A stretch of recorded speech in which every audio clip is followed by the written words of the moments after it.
You do not recognize me? I am Michael Morbius.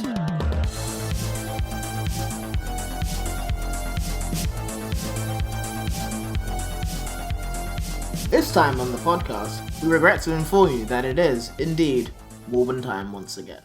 My name is Henry, and this is Jack, and welcome to that 90s Spider-Man show, a podcast where we take a trip down memory lane to remember Spider-Man before he became Avi Arad's personal cash cow. This time around, we're talking about Season 4, Episode 6, entitled The Awakening.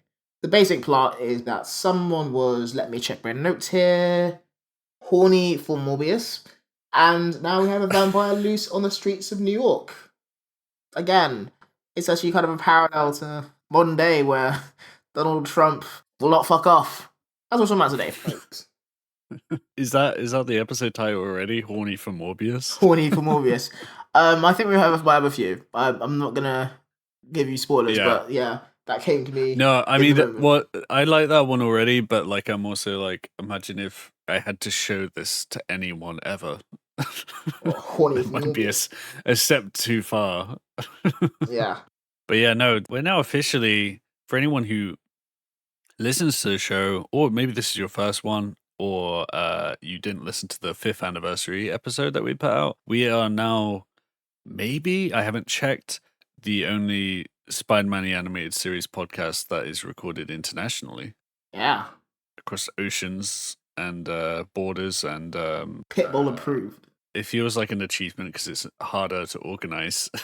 Yeah. But then we're going to find out everyone else is doing it from like even more time zones in between them. Some motherfuckers doing it from space. There's like a John Semper. Yeah, we could be the first to do that. I'm sure someone would finance that.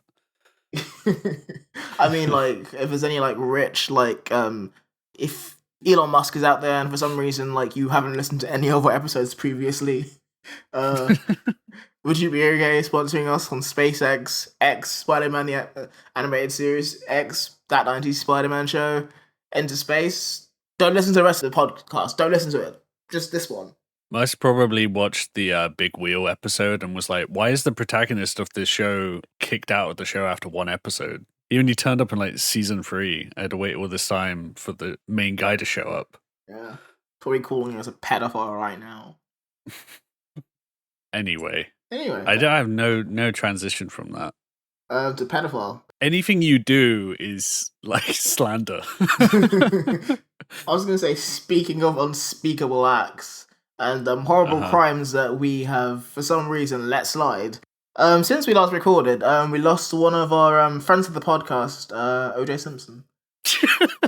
And as you know from season 4, episode 1, like, we also believe that he was accused of a murder that, unlike Robbie Robertson episode, he actually did. And since then, he has decided to die to spite us, to make our jokes all irrelevant. Which, of course, they're not. Anyway, so... to make them in bad taste, which they definitely weren't before. Yeah. Just imagine the tension of being a listener when that topic comes up and you're like, where is this going? Is he going to put forward some conspiracy? I mean, there's plenty of time for that. I mean, we can talk about Khloe Kardashian another time, but the reason we're talking about AJ Simpson is because, of course... John Semper Jr. has something to say about O.J. Simpson when he died. Well, no, it wasn't when he died. It was back in 2016. Oh, Jesus. Yeah, I think I came across this, and it's just bizarre. I tell you what, like, I love John Semper Jr.'s work on this show. I love his Instagram and everything. But there's a lot of, like, connecting everything back to the animated series, you know? He hustles. I can say that much. Yeah. And sometimes you're like, I get it. You know, like when Spider-Verse comes out and he's like, hey guys, you know, like technically the first Spider-Verse like event kind of thing is like in this show, you know? Yeah. He's taking credit for like things. And he was like, that didn't happen in the comics really at that point in any way. There was no interdimensional stuff. So it's like, I can see why you're going to make that link at least, you know? Yeah. But that's like half, like 10% of the time. Most of the time, it's irrelevant. Such as, so this is in the aftermath of. I don't know if you want to read the whole thing or just. It is quite something, folks. So basically, this is 2016, and if you guys were alive back then, or like enjoying your life back then at least, that's when the Cuba Gooding Jr. like O.J. Simpson series came out, and this is basically like a inspiration of that. So John Semper Jr. writes on making Spider-Man the animated series, a writer producer's memoir, which is the Facebook page, which I'm assuming this is from. So John Semper Jr. says, as I watched The People vs. O.J. Simpson, I thought of the connection in my life between Spider-Man the animated series and the whole O.J. Simpson affair. I was driving home from producing the first season of Spider-Man the animated series, which, if you guys didn't know, he actually produced the Spider-Man the animated series. I don't know if he's mentioned it. Our offices were in the New World building in Westwood, Los Angeles. As I was driving up the 405 on my way back to the valley, I saw people lined up the freeway, practically all the way home. It was like a parade route. I'd never seen anything like that before. When I got home, I turned on the TV, and there was live coverage of the infamous white Bronco being chased up the 405. It turned out I was on the 405 at the same time as OJ, and the white Bronco, minutes before he drove by on the same route. So I will always associate O.J. Simpson's chase with Spider-Man the animated series. Which is wild.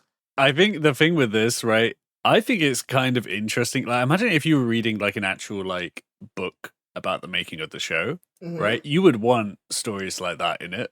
It's just the combination of like the final sentence being like associating the O.J. Simpson chase with Spider-Man, and then the way the images is where he's got a picture of Spider-Man next to the mugshot image of OJ, and it's just like very alarming.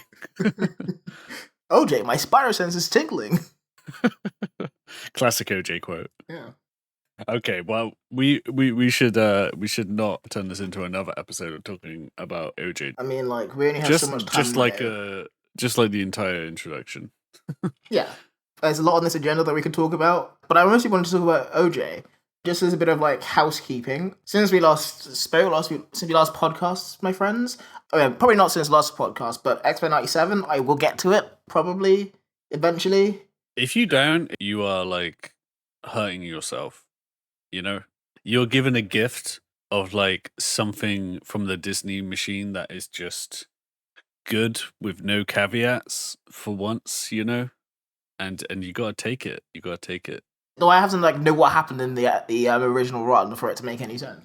No, I don't think so. I also think it's had a really good response from people, aside from like, you know, the X-Men are too woke now crowd who like always gonna complain about something stupid. And often sometimes their complaints mean that the thing that they're talking about it might actually be interesting. Yeah. But I think for the most part, like the people liked it, and I don't think most people are going back, you know, to watch the old episodes. They're mostly going on what they remember from the show. Yeah. It does follow on from the plot, but if you can call it that, you can like kind of figure it out.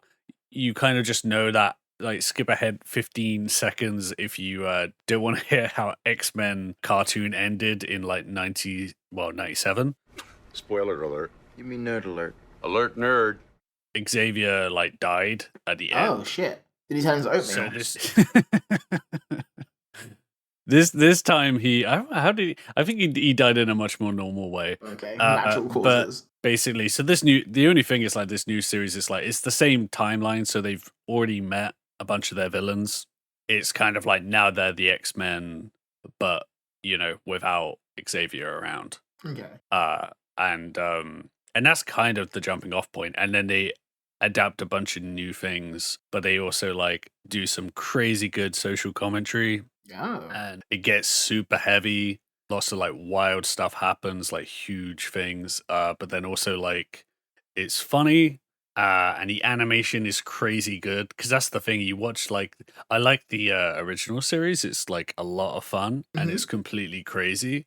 But this is kind of like taking that energy, but like tapping the brakes like a little, and like doing some kind of thoughtful storytelling with each episode. And then also having like the animation budget to like go ham and just like have like animated fight scenes, you know, everyone getting like a complete pop off moment where they get to do something completely crazy with their powers. Oh, that's cool. It's just good all the way around, but like Yeah, no, I got really hyped. Is probably like my favorite like TV experience in like a while, like of getting like excited about something every week and then booting it up. New intro is like slightly remixed in a way that is just really good. Sacrilege. It's a very particular kind of person who's going to get the most out of it, and it's kind of like us, Yeah. people who liked this when they were a kid. And then now they're an adult, and now the show is doing the same thing, but it's also got a few more like mature themes in it. Okay, I can get behind that. I mean, like, you had me thoughtful storytelling on Disney Plus, so I'm down for Yeah, that. no, it's really good. If anything, like I just wish they had more episodes, but not in the way I normally complain about that with Disney Plus stuff, where it's like you feel like they axed content, Yeah. I guess because it's animation, right? It takes so long that like it's not like you do a quick reshoot. No, that's fair. Or things get left on the cutting room floor, or you just like cut off days of shooting. It's just like, yeah, this stuff far in advance. You have to plan it, and you can't, like, I think part of the reason, like, the MCU has its problems is because they just make the CGI first, and they make the movie around what they've already, like, filmed and pre-rendered. And then they don't pay the staff well enough or give them enough time to actually finish the CG. Yeah. It's a real, like, real business model, folks. I don't know why it keeps failing, to be honest. But yeah, no, I'm down for that. That sounds very interesting, and I said I'll check it out. I probably at some point in the next 15 years before they make another season. Let's say. Okay, sure. I'll figure it out. And then, as well as that, apparently we're getting more Spider-Man this time on Amazon Prime with Nicolas Cage. I was stunned that they did this. I mean, it can't be. I'm hoping now that it's not gonna be like a weird like Nicolas Cage reconnaissance where the public at large buys into the Nicolas Cage as meme persona. Because I don't know if you saw The Unbearable Weight of Massive Talent. Yeah. That movie was like all concept, It was all. Yeah, no, that was actually maybe one of the most disappointing movies I've seen. Because I think Pedro Pascal and Nicolas Cage like bring it in that movie, but like I don't think the movie's got the juice, like it's got nothing going on in it. It's just like you can tell that the people who wrote it, they really like Nick Cage movies. But they couldn't write one for shit. Yeah, that's kind of all they had was like we like that, Yeah. But yeah, no, yeah, that did feel like a moment, right? It's become like the memeableness of Nick Cage has kind of like come back a bit. Yeah. And then the appreciation as well. You kind of combine it with Renfield, combine it with Long Legs, and you're like, no, Nicolas Cage has to be on like under the radar. Like if you're looking directly at him, it becomes bullshit. He's like a boo. Yeah, well, this thing anyway is crazy. It's I think it's called Spider Noir, and it's live action, and it seems like it's an aging Spider-Man Noir from Spider-Verse, and he's like a PI. It's 1930s New York. He has this past as being a superhero. Like, there's a few little things that have been let slip. Like, apparently, like Sandman is going to be in it. Apparently, like Brendan Gleeson is in it as a villain. Oh yeah. Also, Cage said it features monsters, which is pretty good. Who knows what the fuck that means? Also, like, just for some context, right? The Spider-Man Noir comics, it's a really cool setting, I don't know if I like all the comics, really, but it's kind of cool because it's just, like, much more... It's, like, the gritty private investigator kind of thing, but, like, with gadgets, It's that kind of vibe.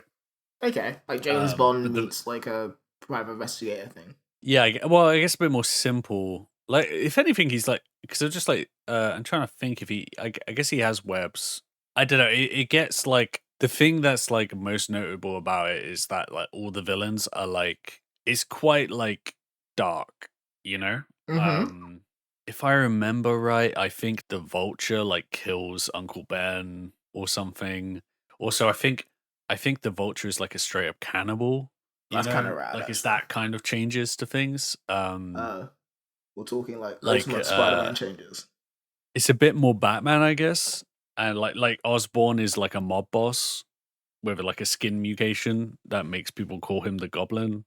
Okay. But There's a thing, Spider-Man right, is where already has a mob. Okay, fine, yeah. Dr. Octopus has a secret base on, like, I think Ellis Island, where he runs Nazi experiments on African Americans. That sounds. I mean, I'm kind of there for that. Apart from the Ellis Island bit, because that's far too central New York, and his lair's overrun with rats. But you're down for it?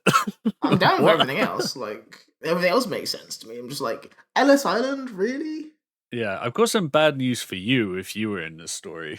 Yeah, I probably like either I'm playing Robbie Robertson or I'm not good. Test subject number 5. Yeah, I hope number 5. Actually, no, I don't. I hope to be like one of the later numbers because number 5 he's not getting it right just yet. He's I'm gonna have like head like sewed onto like a homeless person or like made into like slices of pizza. A horrible way to go. Oh, speaking of Robbie Robertson, Morbius is my Lamorne brain Morris. just I read Robbie Robertson and Morris at the same time and just completely the brain shut down. But yeah, Lamorne Morris from New Girl, Yeah, etc. and Bloodshot. He's in Bloodshot. Oh, I still haven't seen Bloodshot. It's stupid. He has an English accent. I don't know why he decided to do it. Morris does? Yeah. Oh, I thought you were going to say Vin Diesel does now. It's like, I'm going to watch that right now if he's going to do an That would English bring accent something. for a whole movie. But Lamorne Morris is doing a really bad English accent. And it's like, the character didn't need to be English. Like, I don't know why they told him to do this. I don't know why, if he decided to do this, they didn't tell him no. No Lamorne Morris third. Did he say it was a bad one? Or It's a terrible one. Yeah. Hey, look, I knew you were 4th bidding on New Girl, but you can't run the show around here. Well, I mean, I know Morris now because, I mean, I moved to Canada, and now I see him on, like, ads, like, just TV commercials a lot, which is kind of interesting.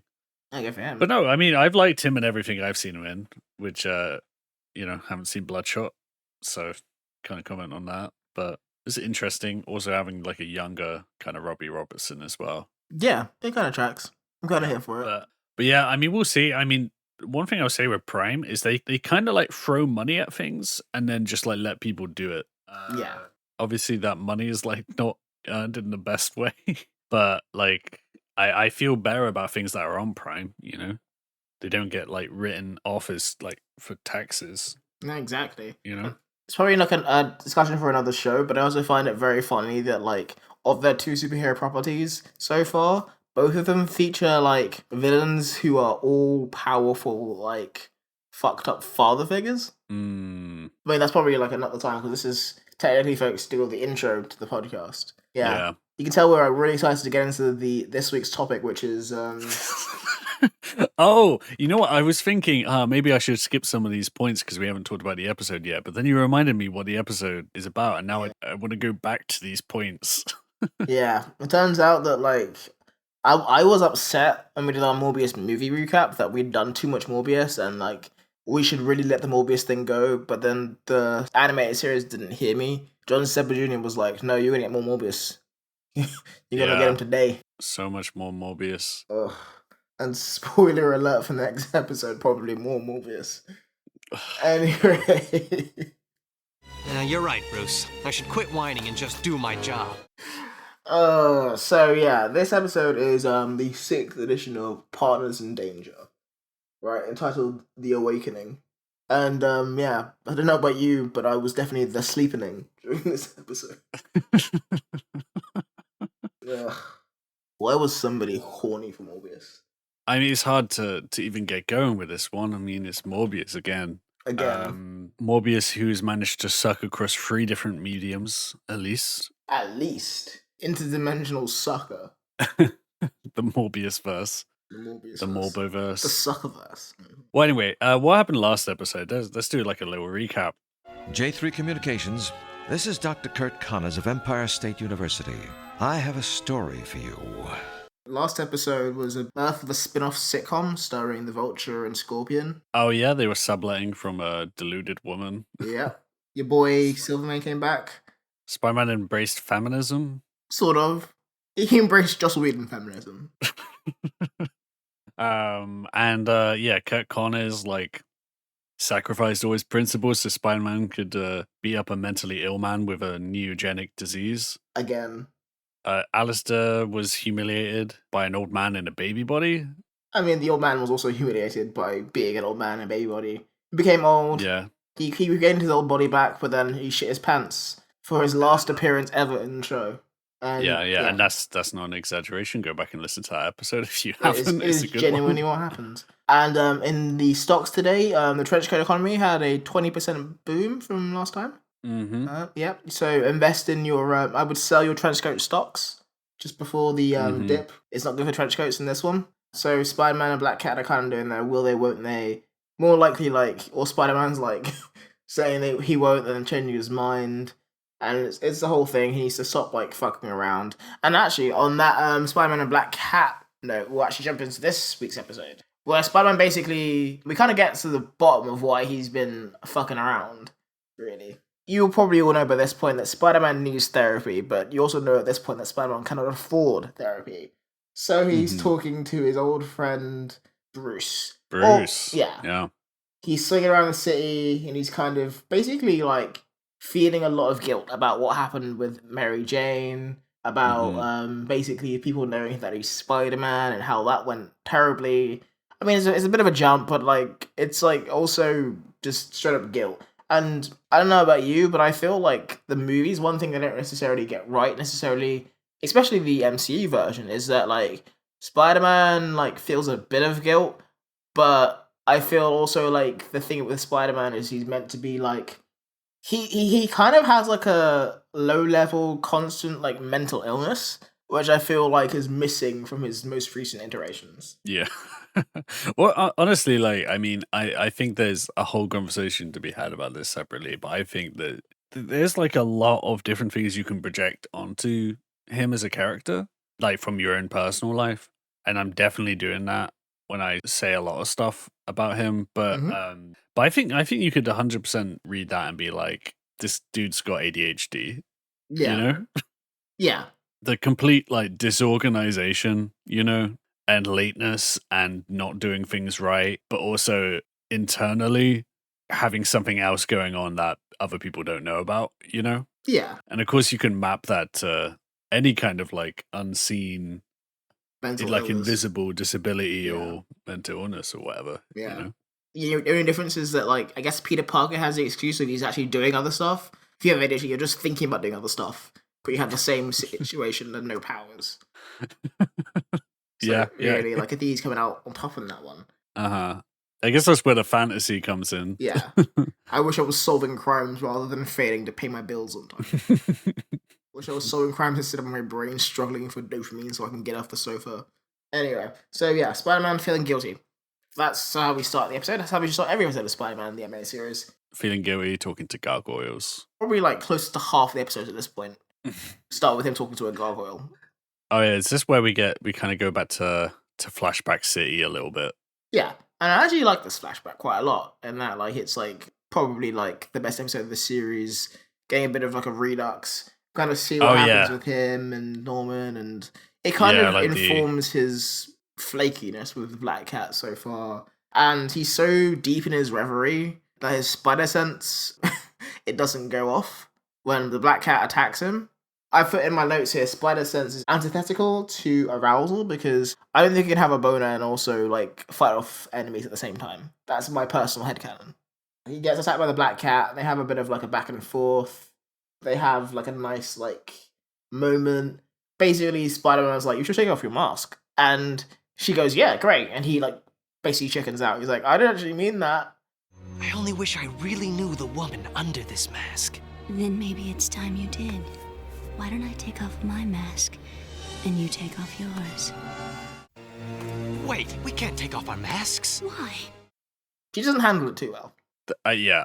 How do you think they're doing with this relationship? Because presumably the idea now is that they're it's minimum of a season long arc with them, so they're not gonna resolve everything with them. That's a good point. I'm not sure.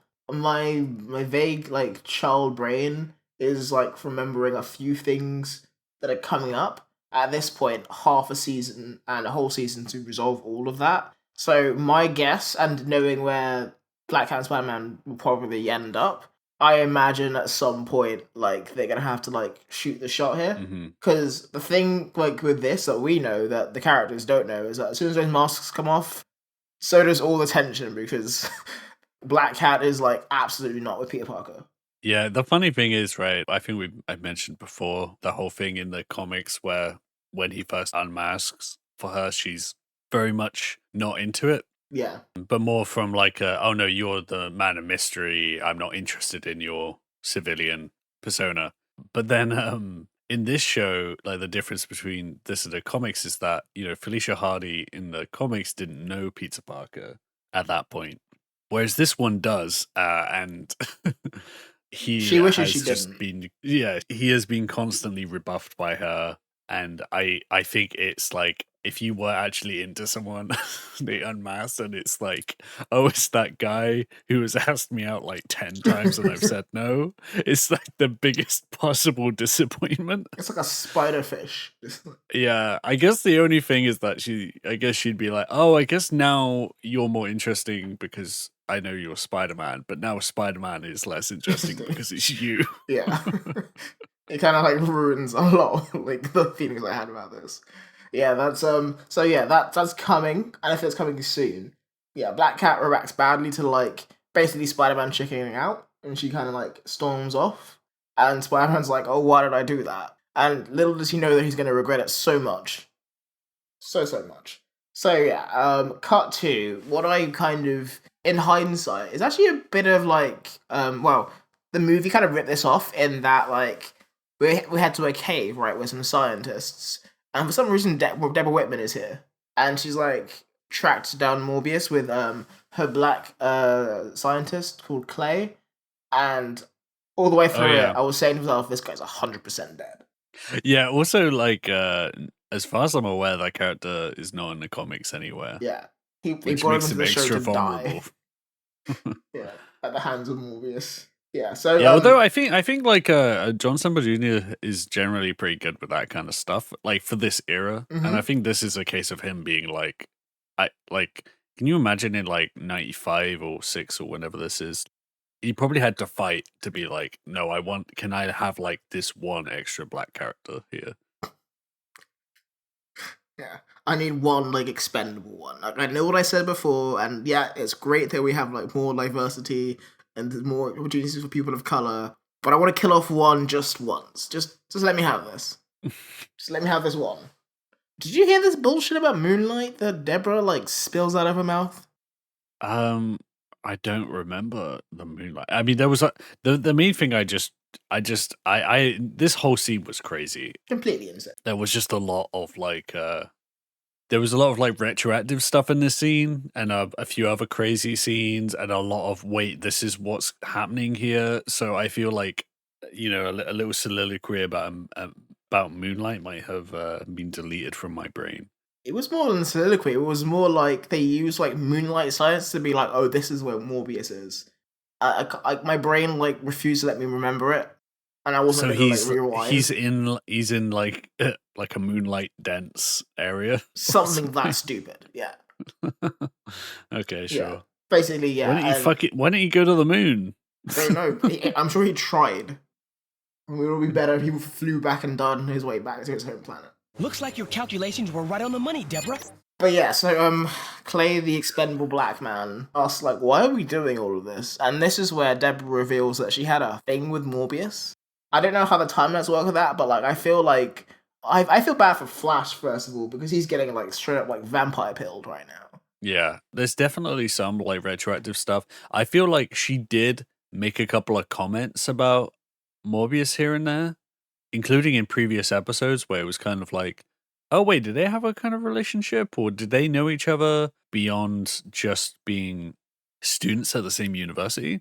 They were probably like on the same like PhD course or whatever, maybe. Yeah. But it's not so really I can believe it, but it is like a thing they're introducing now. But like, when would they have had time? We've been following Deborah Whitman since the beginning of the show, and like Felicia and Morbius got together entirely like at the beginning. So was like Morbius like morbing around on someone else? I mean, I guess maybe it's like a bit one-sided. He doesn't know her name, you know? Yeah.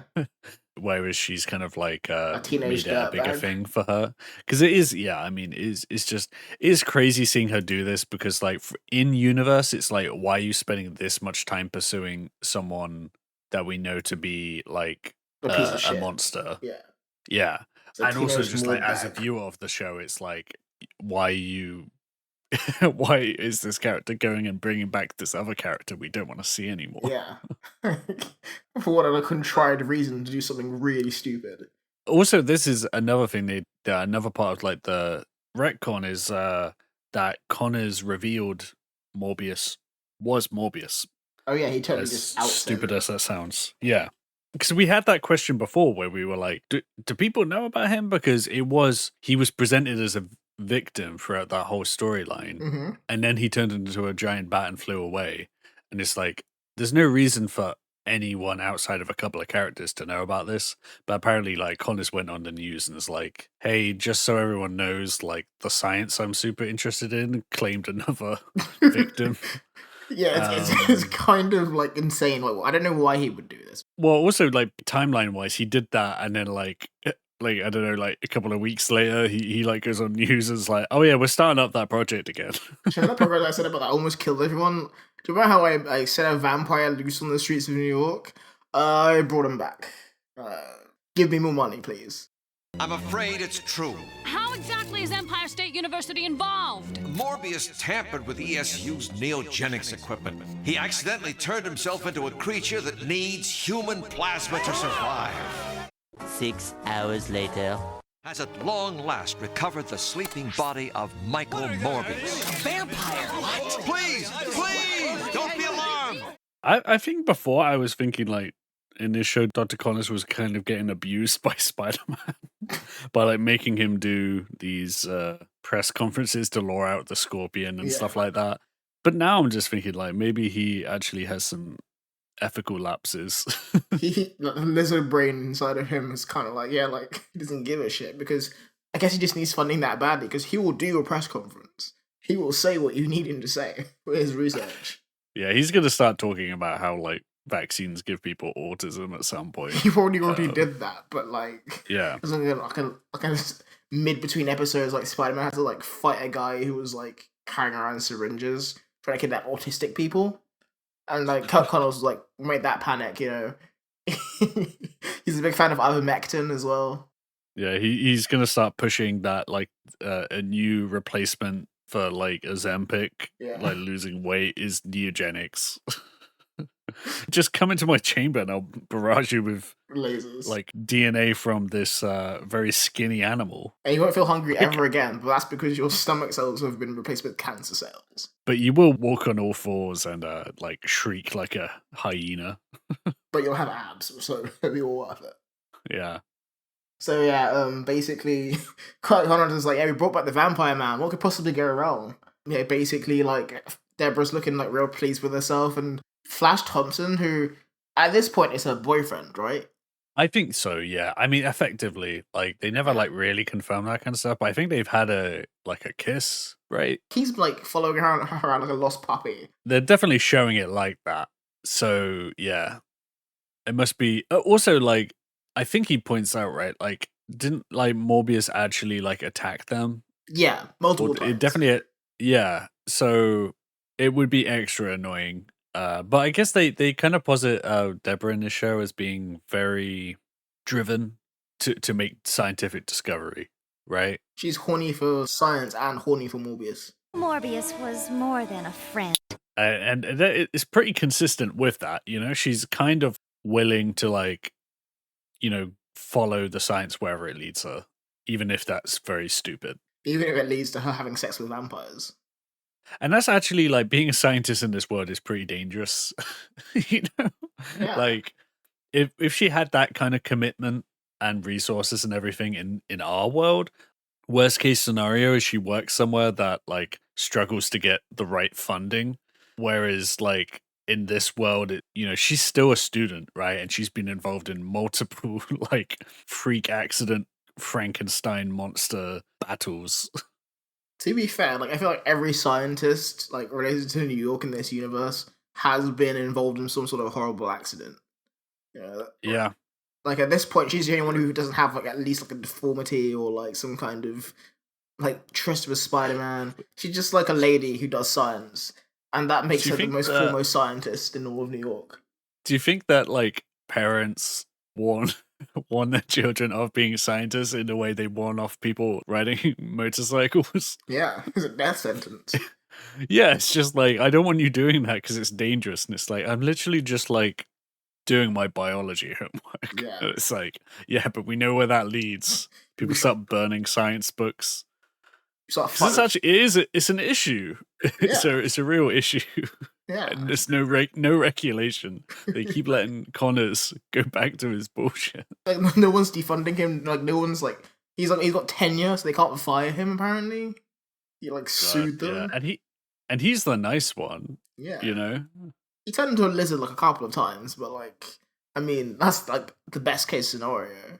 Exchange student is away in a cave having turned into a vampire monster. You know, like just imagine that press conference and just being like someone putting their hand up and being like, any comment on the fact that you turn into like a violent monster from a different species that has its own intelligence and wants to wipe out human civilization and replace it with reptile humanoid life forms? He somehow comes out of that interaction without being completely like wiped out of his industry. Yeah. He basically goes, no comment. Next question, please. And then for some reason it worked. Yeah. I mean, like, ESU's science program is bad, but, like, its journalism program must be even worse because no one's asking these questions. Yeah, well, maybe he has that press conference and then his, like, PR handlers, like, pull him off stage half an hour early. Yeah. So, one time I'm a doctor, then I just happened to turn into a lizard. Is that how it works? Mm-hmm. Yeah, we just like completely changes the thing and just be like, we need neogenics. Neogenics will stop the immigrants from coming in. I mean, they probably would. Just like... actually, that's a good thing. Like, if we make New York a horrible sci-fi hellscape, then no one will be coming to take your job because it's too dangerous to do any job here. Also, as like a horrible mutant, you probably don't have a job anymore. So you kind of went in the back way around, but we solved the jobs issue. Yeah, don't you think though that like if there were like science experiments like this where it's like, you know, they need a volunteer to, you know, get into a green suit and then have radiation shot at them and get turned into a scorpion monster. You think in the show, when the comics, you're like, you know, you'd have to be like a complete, like, everything in my life is terrible in order to consider taking a risk like that. But, like, I feel like there would be a lot of people who would do it now, you know? If someone was just like, hey, I'll give you, like, $1,000 if you just, like, do this experiment and you might get superpowers, but you'll probably, like, you know, be horrifically deformed. Yeah. I think a lot of people would take up that idea. They probably bid, and you probably have to do it for like 300. You end up paying them. Yeah. I don't want to go back to my job at Pizza Hut. Yeah, so... Anyway, the worst university in the world is having its press conference. And, basically Dr. Connors says, this time nothing will go wrong.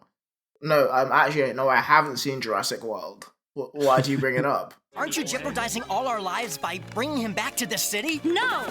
We're reviving a victim of a horrible tragedy. Wait till I write this up. ESU resurrects bloodthirsty vampire. So, Peter Parker's like, they brought this motherfucker back? So, I mean, he's obviously not happy, but then it activates the guilt switch in his brain, and he goes back to, like, how Morbius stole his blood. And, I mean, like, to be honest, like, Peter, like, having his blood stolen was, like, the one thing that was in his control, but so many things around that went wrong, like... Yeah, I actually, like, at this point, I completely forgot that he had any kind of hand in it, but that was a big thing of those episodes of, like, him being like, oh, Morbius is my responsibility because he stole my blood. Yeah. And then did a bunch of bullshit to himself. But, like, imagine how bad is science you have to be attacked by bats while you do science. Yeah.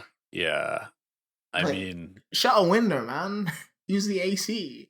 How are in bats getting into a you know what? science I lab? don't know anything about the bat situation in New York, but aren't like bats normally like in caves or like trees and stuff? They're not like, I think if they're in a building, right? Usually it's like an abandoned building, Yeah. like that, like huge levels of disrepair. Yeah. Or And like, I like an think old he did barn. have like some kind of unofficial lab, but I don't think he wasn't like doing it in the ruins of an old mansion outside the city or something. It was like It in was the a city, well-lit science lab. and again, a huge science lab with all this tech in it. He could maybe figure out how to like keep the rodents out of it. Yeah. And it wasn't even that the bat was hanging out there. It flew in through the window. Oh, he just had the window open. And he just flew in through the window and it bit him. What? It could have easily. It was more likely to be a pigeon, and then he'd have an even lamer power. Pigeon Morbius, I think that would be something at least. Like, actually, no, it wouldn't. That sounds worse. If had any way Yeah, to make Morbius he'd just suck be more. very stupid and have like intermittent diarrhea. Yeah. He's control of his bowels. He has a little beak instead of like his like suckers. He has to eat garbage all the time. I mean, actually, I'm actually liking this better. I'm not gonna lie. But yeah, like scientific practice out of the window. Like that bat was out of the window. And yeah, Spider-Man is he's on alert basically for Morbius, and it kind of feeds into this whole thing of like this whole internal conflict he's having about like, do I let this person into my life even though my life is horrible and no one should be part of it, including me? Is this like before or after like we get like flashbacks to a bunch of Morbius flashbacks, right? Yeah, this is the point where like Peter's like, oh yeah, like remember how I created Morbius, and we go through the whole Right. thing of like Morbius basically Man. like, yeah, getting bit by a bat, turning into a bat, all that good It was bat stuff. It was the worst part of the episode for me, you know? Like I was like having it's bad enough having to like go through the Morbius stuff again, but like doing the Morbius stuff again, and then they're like, oh yeah, you probably don't remember Morbius. Here's the same Morbius stuff. You The know? Rocky 4 of like Spider-Man animated series episodes. Yeah, exactly. It's like that level. And I mean like the flashback before, it's like at least when they flash back to Norman's party, you know? Yeah. Which I mean if anyone's seen it, the edit I made, which YouTube have now marked as made for kids and deleted like 1,000 funny comments people put on it. Basically colonized it. It was very easy to edit to make that more ridiculous because it's just Norman's behavior at that party is so crazy. It's unhinged.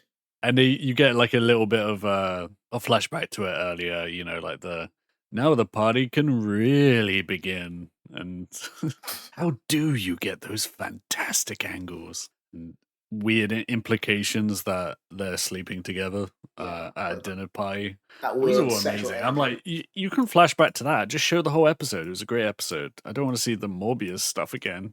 There's so much fucking Morbius stuff. Ugh. Ah, Peter Parker's here. Now the party can really begin. It's almost as if he knows I'm Spider-Man. You know, I saw another one of your Spider-Man photos in the Bugle. How do you get those fantastic angles? So, cutting to Felicia's apartment. Felicia's heading out of town, and she's about to leave, packing her bags. She picks up a photo of Morbius, the worst photo of Morbius I've ever seen. Like, he doesn't look like he's aware the photo's being taken. I mean, he came from an isolated village. Maybe he thinks that photos take your soul or something. He lost his soul anyway for different reasons. But yeah, long story short is she hears a press conference on TV, and she's like, well, I've got to get to work, really. I've got to find Morbius. Because, yeah, like, who would have known that this would have gone so horribly wrong? Dr. Curtis Connors made a shocking announcement. He has discovered the body of former ESU student Michael Morbius. Connors hopes to restore this mutated creature to his human form. God, like, Deborah is a dick for not telling Felicia about this before. Because right? she's planning to, like, poach her. She's planning to take Morbius from her, basically, and be like, yeah, like, I brought you back, so you're mine now. Yeah, it's kind of like someone being like, my boyfriend died, and then turning on the news and they're like, so we're digging up the corpse of Stacy's boyfriend. And it's like, wait, what? Yeah. And the person announcing it is like they're in the same circles, right? They're not like friends, but because Felicia's also a student, isn't she? Yeah. You never see her at classes or anything. and I don't think she's a scientist, but she's still like studying. Yeah. They're still the same age, you know? Yeah, exactly.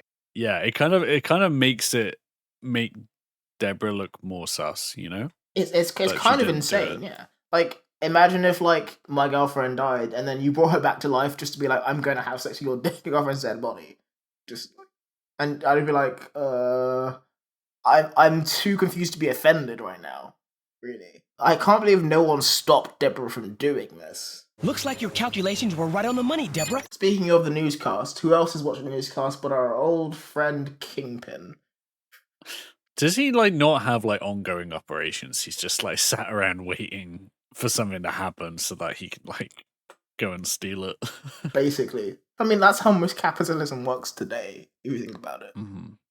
This episode, like this whole gang, the Kingpin gang, are like very Saturday morning cartoon. Like it's never been this like level of just like they're kind of like collectively like the Hamburglar. You know, they're not like nothing they do really makes sense other than that they're like, we have to be the villain. Yeah. I mean, like, it's a decent enough plan in that, like, I guess Kingpin, like, he's funding all this research under the Herbert Foundation, and, I mean, like, this kind of, like, speaks to, like, Dr. Connor's not giving a shit, but, God, like, there's no one Herbert who was, like, the actual eugenicist who tried to commit a genocide, and they were like, what other Herbert do I know? Should I be suspicious about this money? And he was like, no, don't be suspicious. Gave me money. And, yeah, it turned out it was the one Herbert that they knew. Herbert Langdon in this episode has a really, like, just mad energy. Like, there's just some things that happen where you're like, oh yeah, he's actually reading like a different script from the rest of the characters. But they're close enough now. I'll be able to handle the final stages. Good. I will finally have a chance to cure myself and possibly make us both immortal. I mean, I always really love his voice acting. His voice acting is very good. Yeah, David Warner. Yeah, he's excellent. He really like relishes the role. But like, yeah, no, he's kind of like taking charge on this. It's like Kingpin was like, yeah, you can do one this week. Yeah, and you get to have an like, evil plot. And he's like, I've always wanted to be immortal. Yeah. And Kingpin's like, yeah, sure, buddy. It's Langdon Day. It's Herbert Day, you know? And it kind of gives the energy as well of like they're going to like run off into the sunset together, immortal, to spend the rest of their immortal days together. Like only fist forever or something. Like, imagine an immortal life looking like Herbert Langdon with your weird troll fur and like half, mutant face. I mean, like I'd probably rather just instantly die, to be honest. Mm-hmm. Maybe he's waiting if he's immortal, he can like wait long enough until people just kind of forget that he almost like committed genocide. Yeah, no, I guess that's the plan, really. Or like he's waiting for like plastic surgery to catch up, so he can finally get like his other face down.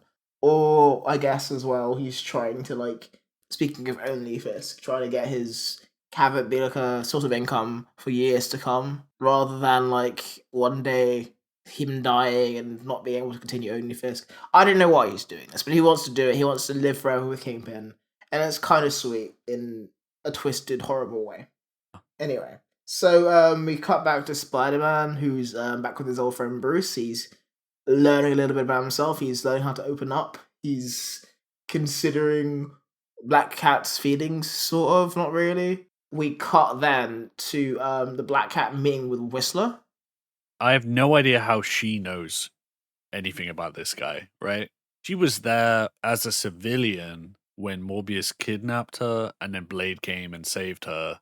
But I don't know if Blade had any interaction with her during that. He was just fighting Morbius in the background. Yeah. And I don't know how that leads to her knowing where his secret base is. I imagine like Whistler has his like own like yellow pages somewhere. He's called like an 0800 number, and he was like, "Yeah, I'm a vampire hunter in New York. What's your deal?" Met some motherfuckers who are always trying to ice skate uphill. Then call this number. Basically. But he's in that old cinema, right? It's He's like an old movie theater. Yeah. And they changed the voice actor as well. It's not Malcolm McDowell anymore. Yeah, Malcolm McDowell had better things to do. Yeah, do you want to come back for another Morbius episode? And he's like, I don't even know what any of this is, but I know that I hate Morbius. He's like, who are you? Who is this? No, I will not be in your Morbius movie. What the fuck that is? That's Blade's opinion as well, because he's just like, no, I'm not doing this again. I'm going traveling. I'm doing my gap here, bitches. Because I was like, he's really in excited. Europe, right? Yeah, he's in Europe. Hunting down the elusive vampire, Nigel Farage. And that's a motherfucker who's trying to ice skate uphill all the time. It's a really good description of him, actually. Yeah. So it was not on my bingo card for Felicia to talk to Whistler, even though I knew, like, knowing that Morbius is the subject of the episode. To be fair, like it doesn't really make sense that they're in contact, but whatever. So yeah, Whistler's like, oh, the vampire's back. Here's this weapon that will help you deal with Morbius. And considering that he's met Spider-Man, it's very funny that he's like, yeah, someone has to save the city, but not Spider-Man. Fuck that guy. Yeah, that's the only person he should be talking to, really, that he knows around there. But like, what is he even doing there? Like, is he just kind of like hanging out and like watching TV? Yeah, he's probably like on break. He's probably like. Although I guess he's got an old cinema, right? And just like figure out how to use a projector, maybe. Yeah. Maybe he's watching like all vampire movies as like like research. So when Blade gets back, he's like, "Oh yeah, I was researching Blade. I wasn't like fucking around doing nothing." So what year is this episode? Like so Bram Stoker's Dracula has come out. What year is it? 97 maybe. It's 97. Yeah. Okay, let's see what we got. I think he's watching Event Horizon. He's watching Event Horizon. He's watching Spawn. That's what he's watching. He's Spawn, double bill of Spawn and Alien Resurrection. Maybe at that point Anaconda's coming out. Maybe he's gonna catch the man of Anaconda. Hey, fangs, okay? Like Anacondas have fangs, so do vampires. It counts. Tell you what, 97 wasn't a bad year for like crazy sci-fi shit. I'm pretty sure Face Off was 97 as well. I can't remember. But yeah, no, you got like End of Evangelion. You got like you got The Fifth Element. I'm glad Blade is out, so you can catch up on movies. You know, it's season 8 of The Simpsons, which is a good season. Oh yeah, no, that's a very good season of The Simpsons. That's 100% what he's doing. Yeah, he's catching up on The Simpsons. Blade is not like a comedy guy, you know. Yeah, he doesn't understand what's going on. His favorite episode is the one with George Bush Sr., but he's on George Bush Sr.'s side.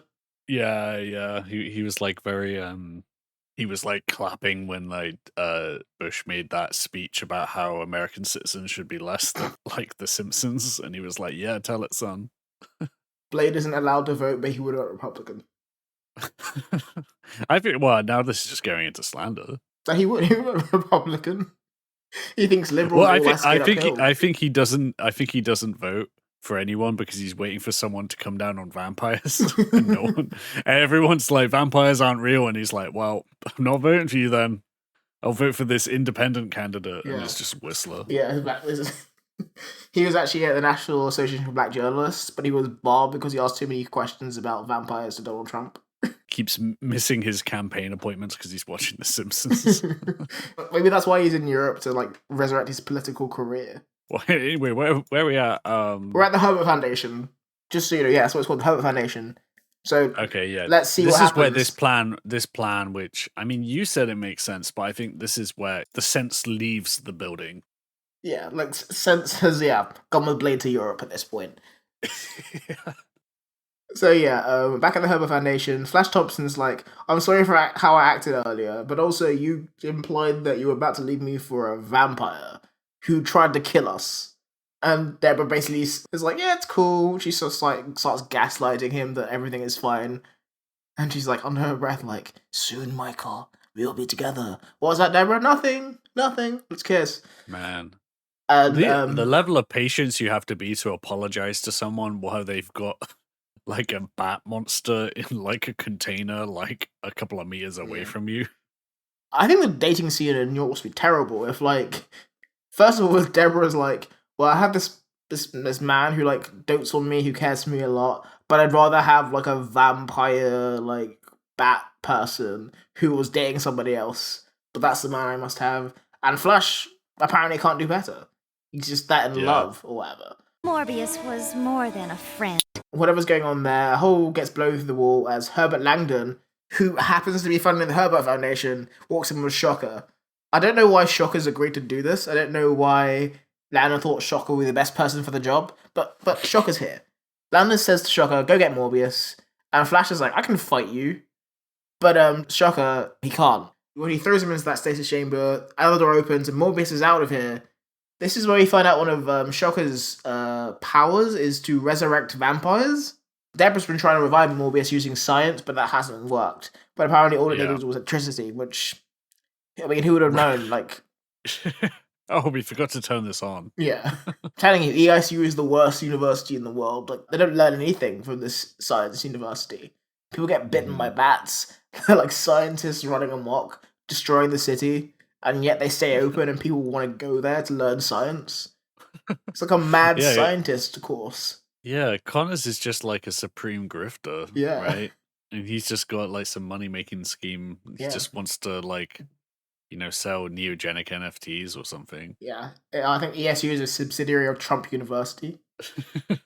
No, I mean there are some success stories from this at least.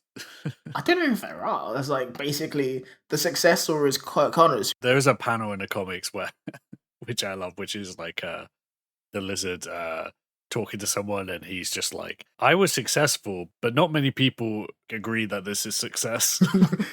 I'm successful by a very, very narrow definition of success. Like if the aim is to turn yourself into a lizard, then he's doing pretty good. Like on the university rankings for lizard like transmorphication, it's right there on top. But it's bottom for everything else. Student safety, bottom. Employability, bottom. Spider-Man villainy, top. Doc, are you sure he won't wake up and chow down on us? That shouldn't happen, Clay. The restraints are secured. Anyway, Morbius is revived and he's hungry for blood. So basically, Morbius tries to drain Deborah and Flash, but Spider-Man swings in at the nick of time and he saves them all. So Spider-Man, like, obviously subdues Morbius and he's like, don't be you. But obviously Morbius decides not to do that, and Spider-Man is attacked by Shocker. I mean, like, for this episode, like, Spider-Man has had way more problems with Shocker than he usually does. Like, Shocker doesn't even have his own episode at any point in the show where, like, Spider-Man, like, struggles and then beats him. He's like an addendum to other episodes a lot of the time. But because this time he kind of has one of those symbiote episodes. Is kind of like he gets his like he kicks Spider-Man's ass and Spider-Man comes back and like fucking terrifies him. Yeah. You can't escape me! I'll chase you to the ends of the earth! Yeah, that's about it. He's a jobber, right? He's a job swapper. Yeah. He's there to get his ass kicked before the real fun starts. He's the undercard. Yeah, so it's not really man. What even happens now? Is this where we get the secret lab inside a coffin?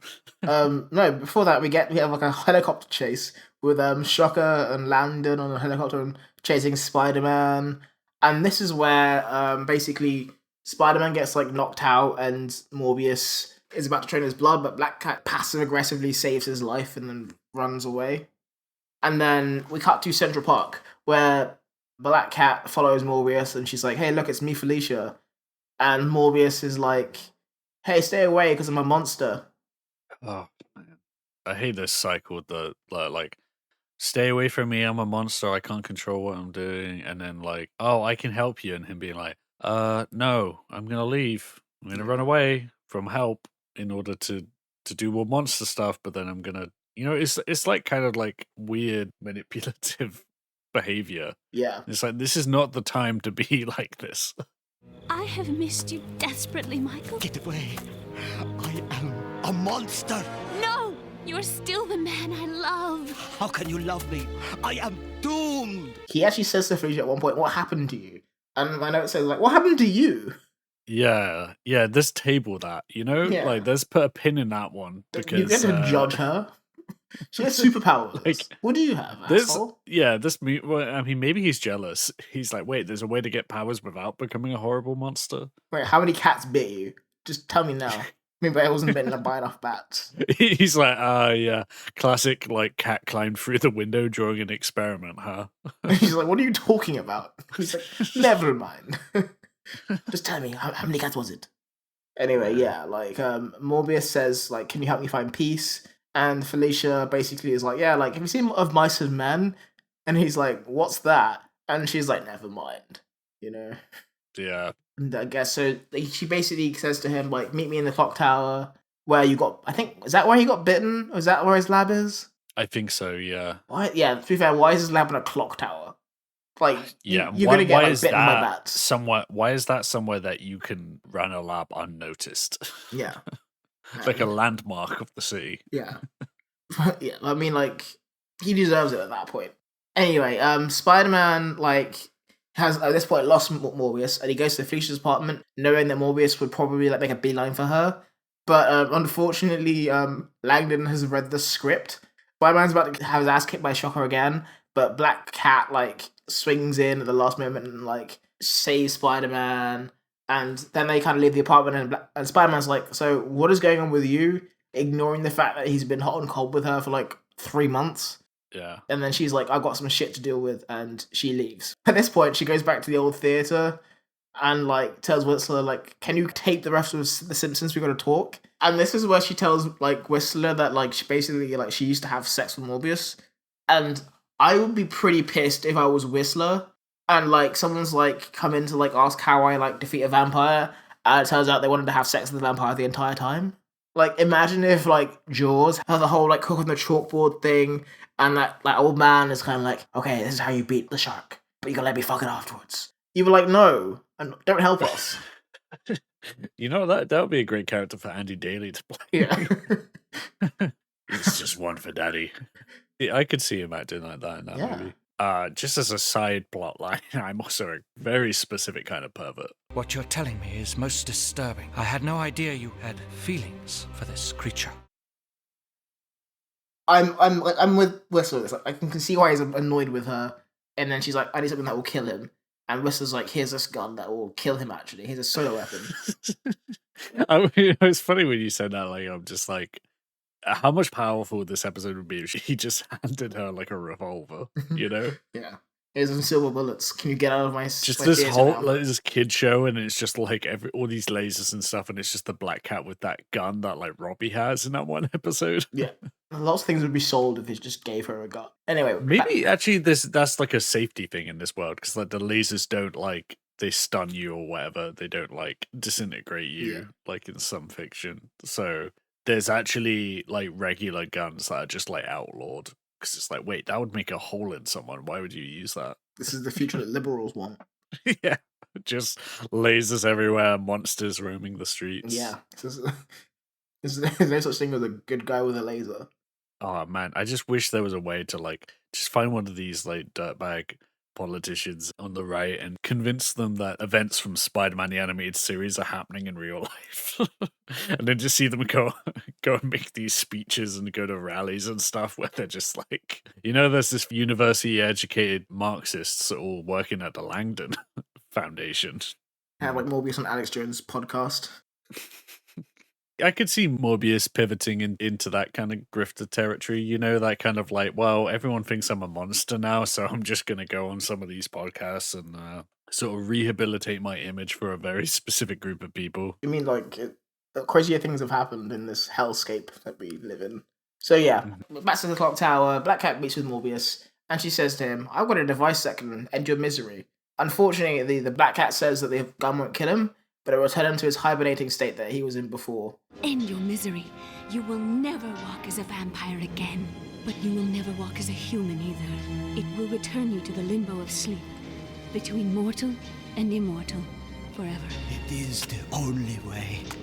Do it. But before she can use a weapon, like, Landon's read the script again, and he's like, hey, you know that, like, he came here first, right? We all knew that. Did you guys forget? And I think they genuinely did forget. Did they forgot what? That basically, like, this is where, like, Morbius comes. So, like, of course everyone would know that he would come here. So, because, basically Landon's like, yeah, I've been waiting for you for 20 minutes. Is that the end of the episode? Where are we at? This is the part with the coffins. So lost. I'm so lost in this episode. I don't even know if I want to be found. Stupidity breeds exhaustion. Langdon takes Morbius with him. Spider-Man arrives at the clock tower late, but he throws a tracer on the helicopter, and I fed the helicopter to a mortuary. This is where Kingpin walks inside, he walks through a secret door that's located in a coffin. Yeah, this is 100% my favorite party episode. Because like just this one bit. A regular coffin won't be able to fit Kingpin, so this is a bespoke coffin. Oh yeah, yeah. And like, well, he had to buy like I don't know what you call them, like a business that creates coffins. Yeah. And he bought one of those and then also bought a funeral home. All of this just for this to be thematically relevant for this one scheme they're doing. Like the next time they're in a new scheme, he needs to get a new front and a new business and everything because it won't make sense to do something with the lizard in a funeral home. I mean, like, do you see how many coffins? There are like 9 coffins in this funeral home. He didn't buy one; he bought like 9. Yeah, and he's just like, what do I do with all these coffins that I bought? I guess I need to make a secret lair out of coffins. So yeah, he would go into this mortuary, this mausoleum where like Morbius is inside a machine, and Langdon basically is like draining his power so he can become immortal. For some reason, this also turns him back into his like bat persona. Because, like, before he was, like, his regular vampire Morbius, but now he's, like, full-on bat. Right. And then Spider-Man and Black Cat come in and, like, stop that. Like, we need him to die. But Kingpin starts fighting Black Cat. He starts, like, bear-hugging her, which I'm sure does something for her, but Langdon. Morbius is looking at all of this, and he gets, like, really pissed and starts fighting Kingpin. Kingpin then, like, obviously fucks off. Morbius then decides, you know what? Fuck you, I'm gonna go for Langdon. And basically he drains him with blood, so I think he sucks off Langdon, which I'm glad somebody did. This is when, like, a Black Cat gets control of the situation. She points a gun at Morbius. Right. And she's like, I can't kill him. And in my notes, I'm like, please kill him. Please put us all out of our misery. Uh-huh. But, yeah, Morbius escapes and she flies away. Black Cat's like, I failed, but Spider-Man says to her, you did the right thing. Lying out of his teeth. Spider-Man basically implies that Morbius is flying around New York again. A bit like the end of Jurassic World Fallen Kingdom, where Jeff Goldblum is in the courtroom and he's like, yeah, there's a whole Jurassic world of dinosaurs. Instead of dinosaurs, it's one shitty vampire. And yeah, it's back to season 2 where that Morbius is around. He's going to be drinking some plasma. There's going to be some indecision. He's going to escape a ton of times. He's going to complain about how much of a monster he is and how he shouldn't be alive and then do nothing to change his We agree situation. he shouldn't be alive. Anyway, Black Cat is sad because she says her emotions got in the way and she asks Spider-Man how he deals with it. And Spider-Man doesn't have an answer to her question because obviously he has a therapy gargoyle. Black Cat basically leaves and Spider-Man says like, oh, it's a good thing Felicia was out of the town because she couldn't have handled any of this shit. Nothing clocks in his mind. Imagine if they did this like and like the next episode everyone gets a gun and they just like shoot him in the head. Yeah. Like the end of It was like we left this loose end of him being in a cave as a bat monster. Let's bring him back so that we can 100% kill him. But that would be like fucking amazing if like it's not even like a we don't like this character so they died on the way back to their home planet, but it's like this character isn't in the show anymore, but everyone dislikes them so much we're going to bring them back and then kill them on screen. Just execute them. Yeah. No, that would be so great. mean. We didn't do that thing that they did with Robin in the comics, you know? Do you know about how that works with what's his name? Jason Todd? Like the Robin who Didn't like the gets Griffin killed? come in? Yeah. I don't know how, but like Well, they had a vote for readers. Oh wow. It's a while ago, so it was like a thing where you rang a number, like a hotline, to vote whether you wanted Jason Todd to live or die. And it was quite close, but like the fans voted for him to die, so he got brutally killed. It was like a kind of like a weird fandom moment for like a bunch of people to vote for that to happen in a comic because they didn't like a character. But then I've heard stuff about people saying that like the vote was like there were people who hated him so much they were like ringing multiple times from different numbers and stuff like that. I mean, like, fair enough, you know? I think democracy shows again why it works. Sometimes if we band together enough, we can kill off Jason Todd and Bruce away. Mm-hmm. And, well, maybe we should do that with Morbius. They would never... Well, I mean, it's too late now, I guess. Yeah. Let's do Spider-Man 98, let's bring it back, and then right before, let's do a little vote. Should we shoot Morbius in the head in the opening scene? Why is love so complicated? I'm sure glad that Felicia is out of town. Seeing Morbius is something she could never have handled. But our old friend Morb, how happy are you that he's back? When we finished the Morbius arc last time, there was this kind of thing of like, oh, it's finally done, but then thinking, just having this doubt of like, I got a feeling he might come back, and I have no reason to think this other than that I don't want it to happen. Because I didn't remember anything else about Morbius from watching it when I was younger. I pretty much only remembered the hand suckers and him turning into a bat, and we'd covered that.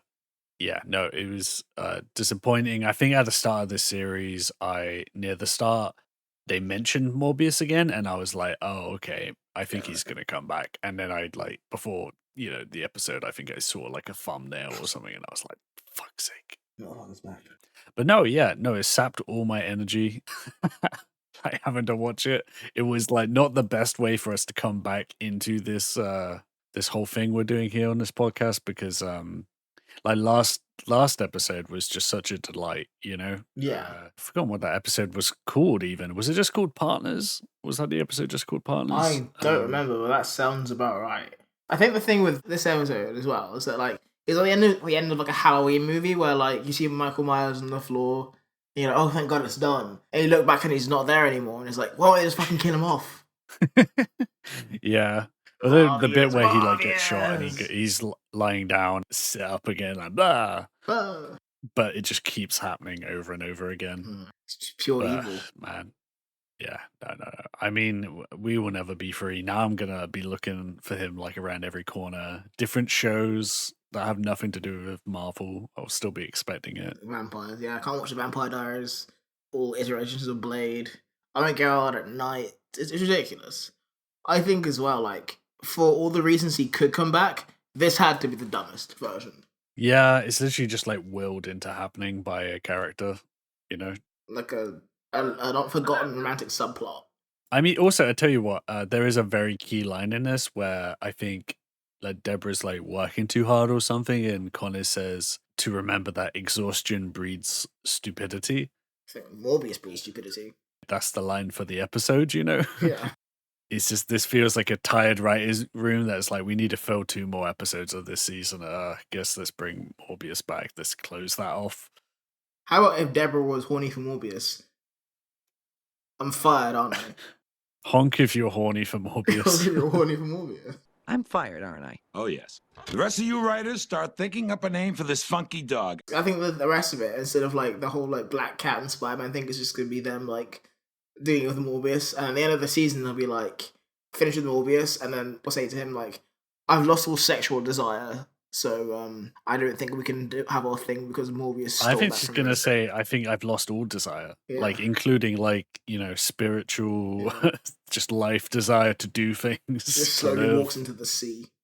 I mean, this episode did have some fun to it, and it was mostly that kind of manic kind of energy of like, why are these things happening? Like little details that are just strange, There was a little bit of fun for that stuff.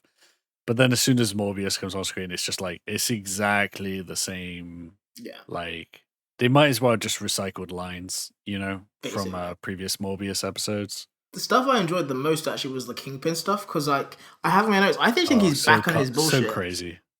Like I feel like after the divorce, he was a little bit like subdued, but like he's got a new lease on life. Yeah, like he finally like met someone he knew. He's like not talking about Vanessa anymore. The divorce papers went through.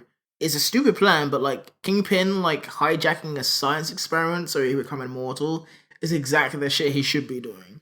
Yeah, I will say that the specifics of the plan are very confusing. They create a foundation under the name of a known criminal, and they use it to fund this experiment so that they can like watch it and reap the benefits. That's a pretty shady move. That kind of works, Yeah. Although, like, again, another reason that Connor shouldn't trust any of these foundations anymore. Like they're all like fucked up and evil. The best one was the Hardy Foundation, and they were still like screwing over and creating supervillains. Yeah. They're responsible for Dr. Octopus. The only difference is like, are they creating supervillains on purpose, or are they creating them by accident? I think it's just purely bad science, and that's why I'm kind of here for the plan, because it's like if you're Herbert Landing, you just fund Dr. Connors enough, and he will fuck up on a way that will make you money. Yeah, it's kind of like the mentality of an Indiana Jones villain. Yeah. You know, just like letting them find the thing that you're looking for and then just turn up with a bunch of guns once they've already done the job for you. Yeah, except instead of guns, it's just like shockers. They're just like, yeah, we'll take it from here. But yeah, like, if you give, like, I don't know. That's where it loses me, is that this is his place, right? He owns all of this. You don't need to then rob it to take it to a different lab. You own this lab. You just need to take a collection of humans and push them out of the room. Yeah. You know, you didn't need to hire the shocker for this. You probably could have like walked in after hours. You have keys for the place. Shocker, Landon, why are you two here? Who do you think the Herbert Foundation was named after?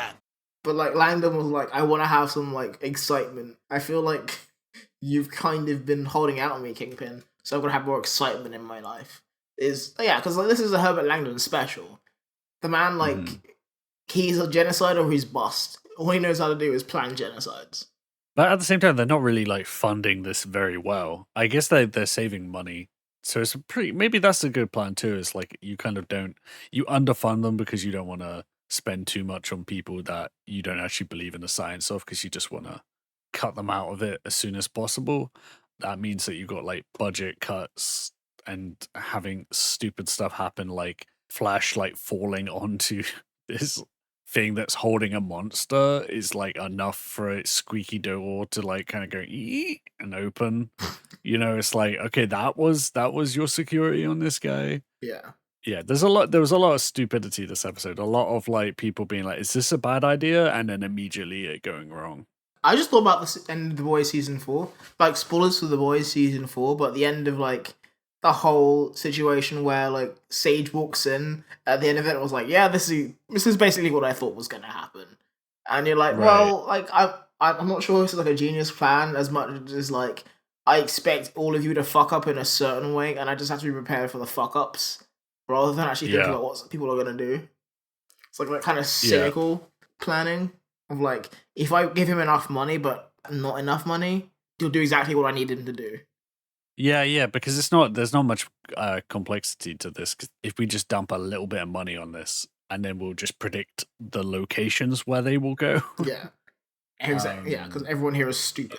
Yeah, and you can bet that a Morbius episode is going to be repetitive and go back to the same wells. So the only difference now is that like now Herbert Langdon is like, how can I make money out of this? Alongside all the stupidity.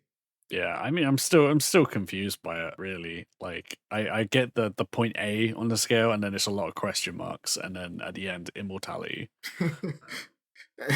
Not even profit, but immortality.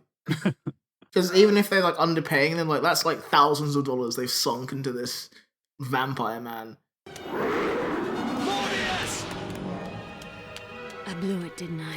This episode had apparently one of the rare uses of the word blood, and also apparently there's a rule in this show where they don't show glass breaking or something. I mean, I feel like I would have seen it, but then I'm thinking about it, I guess I don't.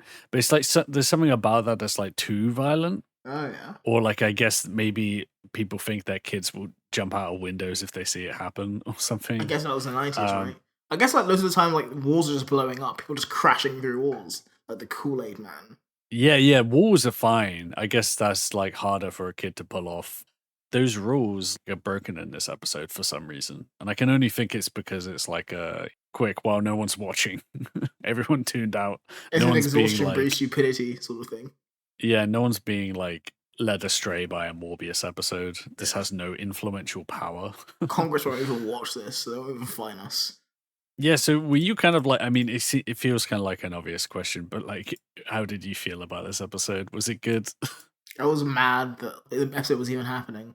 I thought. Do you think we can be unbiased? Because we are known haters of Morbius. You say there's like fans of Morbius who are like throwing up their like podcast apps in like arms. Yeah, how dare I'm yet to meet Morbius? one. I'm sure there's some people who are like down for him in the comics. The most I can say is that in the comics, I think he has a cool design. That's the end. That's end of list.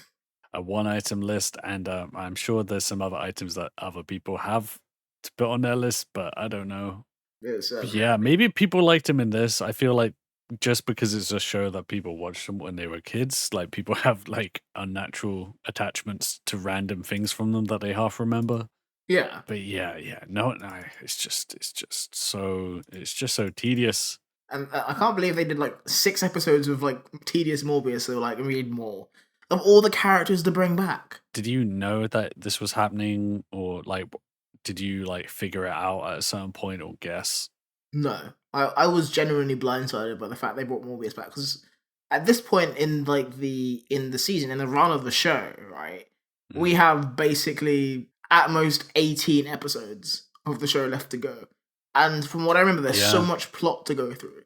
There's a couple of big crazy plot things I remember. Yeah. That would take up a chunk, but I did have a kind of thing of like, wow, we got like these 2 seasons left. I don't remember that clearly what goes on in them, you know? There's a lot of blank spots in my memory at this point. And so I think the reason that there are is that some of them are Morbius episodes. And hopefully next week's is the last one. Oh goddamn! I fucking hope. That's the other thing, is like it's a cliffhanger, right? It's not an end. I don't know why we needed a 2-parter on this. I would have rather a 2-parter of Silvermane being a baby, you know? Or just like Silvermane just shitting his pants over like more Morbius. Yeah. You know, like Dr. Octopus is around. What's Rhino up to? Green Goblin's gonna come back, maybe. Aunt May becomes a robot. What's she up to? Or more Aunt May. All the things. Yeah, she hasn't been around too much. I guess they've got some more Harry stuff to go. Yeah, Harry's been neglected again. When this kind of happens, I'm like, okay, we're just like, it just feels weird being mid-season and then being like, okay, this whole 2-part is just not really going to have any impact. Just, like, I guess they were doing the partners thing, right? Because that's the theme of the season. Partners in danger. Redacted in dangers or whatever it is. Partner in dangers. My God. And I guess they were like, oh, what partners do we have? And they're like, well, I guess we got like Flash and Deborah, and we have Morbius and Felicia, and they're like, okay, well, we have to do that now. In terms of partners in danger, who do you think the partnership that's the most in danger is this episode? Well, Deborah and Flash, right? Because like, you know, imagine that couples therapy conversation. I mean, Deborah has put them both in physical danger needlessly. But also, I could understand Flash even being kind of a dirtbag in the show is like at the end of it going to be like, I'm just going to walk away. This is not worth the hassle. I'm not getting cucked by Morbius again. It's just a general red flag if your girlfriend brings a corpse home, you know? I knew we wanted something new in the bedroom, but I didn't think it would be this. No, you don't understand. He's a living corpse that He's sucks just a the vampire. plasma of people in order to survive. He only tried to kill you once. He terrorized New York for a little bit. I can't get over how like insane it is that like the people trying to like capture Morbius, half of them are trying to fuck him. That's too many people. The other thing is, in terms of themes, right? Like we've had a more clear theme in the past of babies. There was babies. There was diapers. There's something about this keeps coming up. There was Baby Joe's. There was an actual baby. I feel like somehow there were other baby or diaper mentions that came up in other episodes. I don't know how. It may have all been us. I don't know. But like here, was there anything like that? No. There was Kingpin, who I guess like looks like a baby in a suit. Like a really hench, like giant boss baby. I mean, I guess I'm glad. I'm glad that Langdon is doing something. You know, he might be dead, I like the right? vocal performance, so I kind of like him being around, even though the character himself is like not that interesting. He's just like fun to be in those scenes, like, and I can stomach more of the crazy stupidity. He's carved out a little bit of like a niche as like Kingpin's wife, though I don't think that like he's coming back because didn't like Morbius suck him off. Right. I guess maybe that's a bad thing for Morbius, right? Like he's gonna become like Little extra stanky foot. juiced. Yeah. I also think the Morbius bat design like looks worse somehow. It looks like shit. If that felt like they were more rushed to design it this time or something, I don't know how that stuff worked. It's like they didn't realize they had a deadline. They're like, shit, we're gonna do a whole Morbius thing. And it worked there like Korean animators super hard that week. It's pretty bad. Hey, maybe next week he'll wear a diaper. Yeah, give us something. Give us anything. Yeah, do you have any final thoughts on this episode? No. Let's just get this Morbius out of the way because, spoiler alert, he comes back next episode. I think it's going to be a whole fucking thing. And my hope is that at least we'll get some Blade. Yeah, that's true. I guess that would add. I mean, it would be like the original Morbius episodes, right? Where it's like mind-numbingly dull, and then it's like, oh, Blade's here. Oh, okay, Blade. And then it's like, oh, okay, yeah. Blade's gone now. Where's Blade? Unfortunately, Blade's in Europe. And they had a man spider in there, right? Was that part of the Morbius arc? Or was that was like part of the Morbius arc. Like, one of the most iconic, like, images of the series is, like, washed away in a sea of bland Morbiusness. Yeah. I always forget that. Yeah, this needed more. They should have just turned him into Man Spider again, just so something else was happening. So anything was happening. Anyway, yeah, that's that is the end of our Morbius coverage for this week. We'll be back next time, talk more Morbius, and yeah, we love this show. We love we love Spider-Man, but goddamn, man, how much of our life are we getting to dedicate to Morbius? Let it take a break, Deborah. Exhaustion breeds stupidity. Will we ever escape the Morbius whirlpool that we find ourselves in? Tune in next week to find out. But in the meantime, we've got some things we'd like to plug. I've been on the Waffle Press podcast a few times recently with a friend of the show, Gene, who you might have heard on an episode of this podcast about comic adaptations. So I did a couple of things on there talking about movies, which, you know, I put a lot of personal dedication to because I watched a Zack Snyder movie. I watched two Zack Snyder movies, actually. So you found one thing that was worse than Morbius. So you shouldn't be complaining about Morbius. I'd rather watch Morbius over anything Zack Snyder. You know what? Zack Snyder should do a Morbius movie. And then we just like, you know, when people like don't like mushrooms or something like that, and it's like, cool, you can just like not have mushrooms, you know? It's not gonna like majorly affect your life to cut mushrooms out. I love mushrooms, but like I hate mushrooms. I don't know. So yeah, okay, good choice then. But like, you can just exclude it from your diet, and if we just put Zack Snyder and Morbius in the same place, you don't like Morbius and you don't like Zack Snyder. That's very, you know, kind of keep like Zack Snyder busy with Morbius to distract him from the Justice League movie with Morbius. Well, yeah. So there was that, and then and I should be doing some more shows with them in the future. I'm on Threads and Blue Sky. Just kind of wondering what I'm doing still on any kind of social media over there. I'm still doing No Context Spider-Man, which is there'll be links for all this stuff below, but that's on Instagram and Twitter and all the things, really. Yeah, and then there's still our Patreon if people want some bonus episodes. You know, help us not actively lose money on the RSS feed we pay for because we don't have ads or anything like that. You know, so, no one would like pay to have their like things featured on our episode because I feel like I don't even want to do like specific ad reads. And yeah, like it's a great way to lose money. But not for you. You should definitely help us make money. If you don't have the money to be spending on stuff like that, that's totally fine. But if you're just like, you have it and you like the show, yeah, why not? What's it going to go towards anyway? Everything else is too expensive. Everything else. Everything else is too expensive, yeah. And in the notes here it says, oh, that's it. It looked like race review. And I was like, yeah, I don't know. I like all races equally. But just one singular one. Yeah. Just like rate the races on this show. But what does it actually say? Who won the race war this episode? Is that a genuine question? Because I do not have an answer. I'm assuming because there's no black characters, the white people would.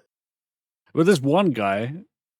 Which guy? What's his name? Guy. Clayton. Oh, Clay. Yeah, he died. He actually had like my favorite line of the episode when they go into the cave and they see Morbius, and then he's like, "Oh no, he's so hideous," and then like looks at Deborah and's like, "Oh, sorry, I know he's your friend."